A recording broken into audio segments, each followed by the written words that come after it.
My dear friends, I welcome you to a new podcast with me, your host Girish. In today's session, we're going to discuss about fear. We're going to discuss about fear mainly because of everything happening around us right now. We've got people who are panicking, people are becoming anxious because of the COVID-19, and they are losing it. They are acting based on fear, based on emotions, and they're not actually looking at data, looking at real information, not because they don't want to understand, mainly because it's mainly happening because they're being guided by their fear. So it becomes very important to actually talk about fear. And to understand fear, we need to understand that as human beings, we're always trying to avoid emotions which scare us. Okay, why? Because we are guided by senses, and we are wired to actually do things which will make us feel good in general. All right. This is why you don't hit your foot on the wall. This is why you don't bang your head on the wall, because doing those things will make you feel pain. So in general, we do things which make us feel good, and at the same time, we don't do things which scare us. All right. So we're continuously trying to avoid things which will scare us. Now, believe me or not, sometimes it's good. Biologically, we do that because it's important. But it used to be important. Now, I may be confusing you a bit. I'm going to clarify that. Let's say someone is coming with a knife to hit you. All right? You need to feel that adrenaline rush in you. You need to feel that fear. You need to feel your heart pumping, because this is what is going to make you react. You're either going to fight the person or you're going to run away. Either way, that's why we call it the fight or flight response. All right. Either way, you need that kind of extreme reaction to be able to survive. It's a survival mechanism in you. All right. But the problem is, what's happening nowadays is, we don't need that reaction in a given situation, but we also feel like that. We feel we need that kind of reaction. And when this happens, actually it's not productive. Okay, it's no longer productive to have that fight or flight response triggered almost any time during the day, when you feel overstressed, when someone talks a bit loudly to you, when you're stuck in the traffic, you get angry. So that fight or flight response is not that productive. That's the main point. All right. Now, that's one way of looking at it, how it's not productive. But the other thing I would like to touch on is, when you actually run away from that thing, from that one thing which makes you fearful, you are actually also running away from a huge potential. You're running away from your huge potential, which that challenge would have brought to you. Okay, because in every problem that's given to you, there's actually an opportunity, a big chance for you to grow, to expand, and to ultimately experience self-fulfillment or joy. So when you move away from that one thing that scares you, you're moving away from a challenge which could fundamentally change your life, which will possibly make you a better human being, which will possibly empower you more. Because every time you overcome an obstacle, you become more strong, you become more powerful, you feel more confident. All right, so you're actually running away from those things also. And when we also try to run away from that one thing, a lot of times, sometimes that situation just comes up and you can't run away from it sometimes, and then it becomes really, really painful. All right. Now, all that discussion leads to the big question: how do we overcome our fears? All right. Now, before I start to give you like a sort of blueprint or guidelines about how to overcome our fear, I would like to just look at some research which was done by the EPFL, which is basically the École Polytechnique Fédérale de Lausanne. Okay, what they found is, when they did experiments on mice, okay, basically what they did is they put some mice in a small box, and they gave a mind shock to the mouse in the box. Okay, so that these mice were actually terrified. But after some time, they brought the mice to the box again, and at the start, the mice were actually really frozen with fear because they remember that box and what kind of feeling they experienced with the shark, okay, at that time. But they repeatedly did that experiment where they brought the mice to the box. After several trials, let's say, what happened is they realized that the mice actually started to relax, and they no longer felt the fear. Okay, so in the same way, for human beings also, if the brain has to re-experience the fear many times, it's going to extinguish the fear at some point. Alright, so repeated exposure to events that created the trauma in you can actually help you to subside the anxiety. So it's very important to actually do the one thing which scares you a lot, like do it repeatedly, okay, till you actually overcome it. That's the only solution. And think about one thing, when you're actually able to overcome that one thing which scares you, imagine the kind of freedom which you're going to experience just because you were able to overcome that one thing which really scared you. All right, so it's not easy, a lot of risk to be taken, but it's well worth it. I mean, what can you be possibly scared of? What people will say?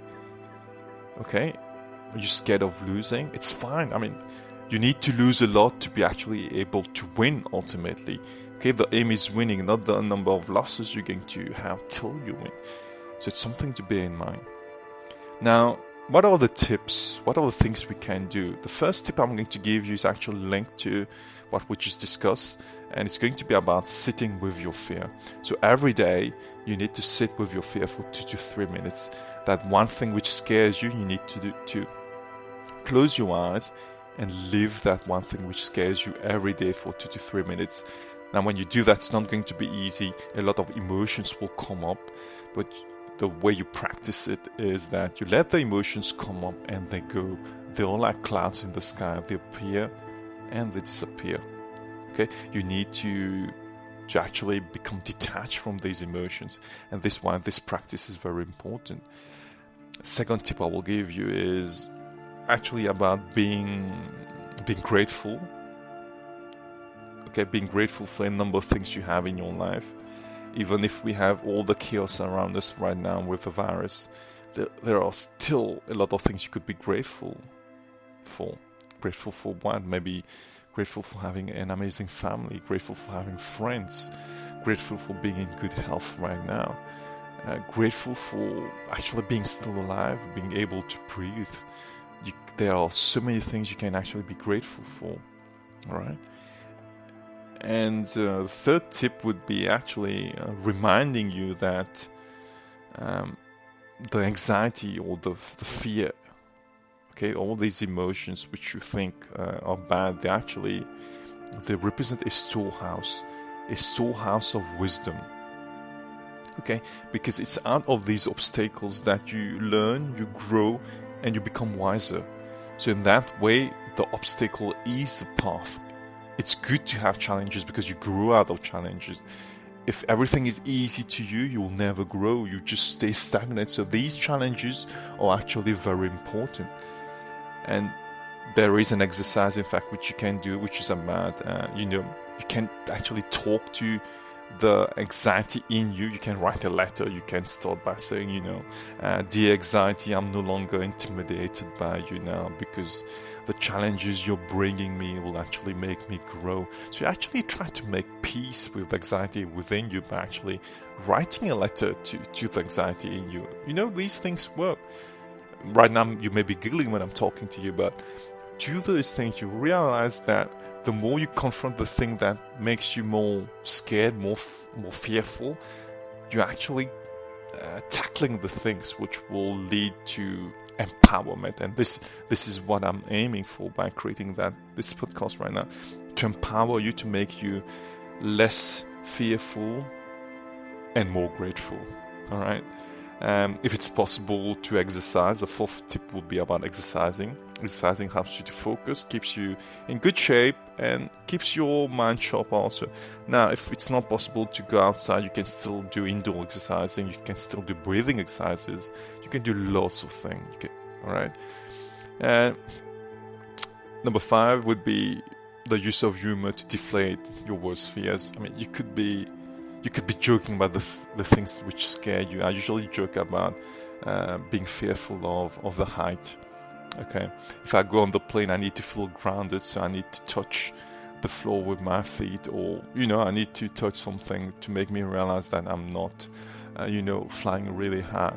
So, you just need to talk about it. You don't need to be ashamed of things which scare you. It's just like that. Okay, use humor. And if people laugh at you, it's fine, let them laugh at you. I mean, you're breaking your resistance. You've got nothing to get from them laughing at you anyway. Alright? Tip number 6 would be appreciating your courage. Now, no matter where you are right now in your life cycle, I'm sure you've been able to overcome lots of things. And if you appreciate your courage when you were able to overcome those things, it gives you a certain strength, because it tells you that I was able to actually go over those things. So the thing which is being presented to me right now, I'm not afraid of it because I was able to actually do those other things. A lot of times we forget about the good things we've achieved or the things we've overcome, and we focus on that one thing which is actually preventing us, or which actually disturb us during the day right now. So we over-focus on that one bad thing, and we've done so many good things, and actually going back and realizing the good things we've done is good. Okay, you need to appreciate your courage. Every time you try to overcome your fear, you need to pat yourself on your back. Okay, so appreciate your courage, your previous courage, appreciate your current courage. Every time you're trying to overcome something new right now in your life and you're able to succeed slowly, pat yourself on your back. You don't need to expect people to actually appreciate you or pat yourself on your back. You need to, I'm going to come to that now, the 7th point, which is actually being kind to yourself. You need to be kind to yourself. You need to appreciate yourself. You need to behave to yourself in the same way you will behave to your best friend. One thing I've been doing wrongly a lot for a really long time is that I usually encourage people a lot. I give them help, I give them advice, but when it comes to me, I used to be very harsh towards myself. So it's something I'm working on myself on right now. I mean, it's work in progress. It's always, spot certain resistances in me, and I continue to work on them. But that's one thing which we rarely do, and that's being kind to ourselves. Okay, it's the self-talk we do to ourselves. Usually it's negative, but it doesn't have to be that way. It can be very positive. You can say good things to you. All right, you need to realize one thing: you can actually make a positive difference in your life and in the world only if you are positive. So the work actually starts with you. If you're not positive, you can't bring positivity to people. It's like you can't lead people if you don't lead your life in a certain way. So everything starts from you, and the quicker you realize that, the quicker you're going to take actions, and the faster you're going to be on executing things on a daily basis, and the quicker you will be at actually coming up with ideas and executing and blaming people less. Because the more you take responsibility for your actions, for your thoughts, the less you're going to blame people. Because we spend so much time blaming people, blaming where we were born, blaming our gender, blaming our boss, blaming whatever people we have around us, and that prevents us from taking actions. Take your bloody actions yourself. Do things. Don't wait for people to encourage you. Do the things, take risk, lose, and keep doing things till you actually succeed, till you actually are able to fully express yourself. So it all lies in you. It all depends on you. So my friends, I'm going to leave you with these thoughts today. You don't necessarily need to agree with whatever I've told you, but these were the things that were in my mind. So lots of love from me. Okay, see you very soon. Bye bye. Girish.